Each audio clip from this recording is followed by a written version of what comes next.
তোমরাই বলো, সব কিছু রান্না কি একঘেয়েমি খেতে ভালো লাগে? মাঝে মাঝে একটু ওলট পালট করতে হয়। সেটা রাইসের ব্যাপারেও ব্যতিক্রম কেন হবে?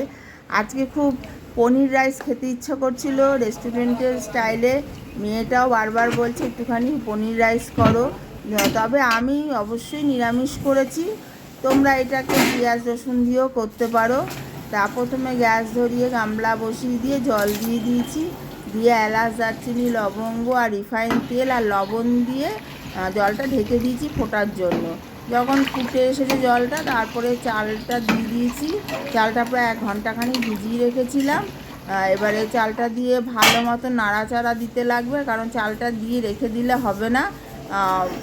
প্রায় 50 ভাগ যখন ফুটে গেছে, তখন ওই দেখো ঢাকনি দিয়ে মাঠটা ঢেলে নিলাম ভাতের, এই যে 1 গামলা ভাত।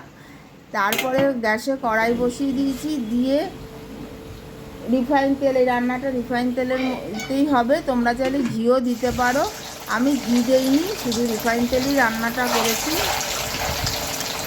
এবারে পনিরগুলো টুকরো কেটে নিয়ে নুন হলুদ মাখাইনি, শুধু পনিরটাকে লাল লাল করে ভেজে নিয়েছি।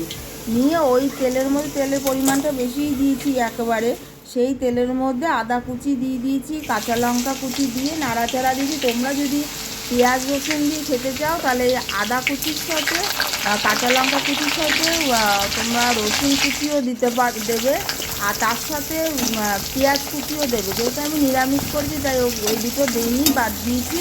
তারপরে ক্যাপসিকাম লঙ্কা দিয়ে দিয়েছি, দিয়ে পরিমাণ মতন লবণ দিয়েছি, কারণ তার আগে ভাতের মধ্যে কিছুটা লবণ দেওয়া ছিল। তারপরে দিয়ে দিলাম পরিমাণ মতন সোয়া সস, পরিমাণ মতন চিলি সস। এবার যতটা রাইস হবে ঠিক ততটাই পরিমাণ মতন দেবে, এখানে মাপের কিছু নেই। দিয়ে একটু নাড়াচাড়া দেওয়ার পর পনিরটা দিয়ে দেবে। দিয়ে তারপরে আমি যেহেতু নিরামিষ করি, তাই চিনির পরিমাণটা একটু বেশি দিয়েছি। তোমরা যদি পেঁয়াজ রসুন দিয়ে করো, তাহলে চিনির পরিমাণটা তোমরা তোমাদের মতন বুঝেই দেবে।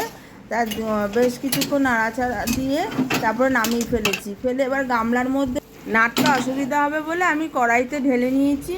ঢেলে নিয়ে তারপরে তার মধ্যে একটা কথা, যেটা হলো আমি জায়ফল জয়িত্রী দেইনি। তোমরা চাইলে দিতে পারো, সব খাবারে জায়ফল জয়িত্রী দিতে হবে এমন কোনো কথা নেই। তবে পনির রাইসে জায়ফল জয়িত্রী না দিলেও চলে, আর ঘরোয়া খাবার তো যতটা সাধারণভাবে খাওয়া যায়। তা এইগুলো দিয়ে রাইসটাকে নাড়িয়ে চাড়িয়ে নামিয়ে ফেললাম। দেখো তৈরি হয়ে গেল রেস্টুরেন্ট স্টাইলের পনির রাইস। কেমন হয়েছে অবশ্যই জানিও একটা কমেন্টের মাধ্যমে।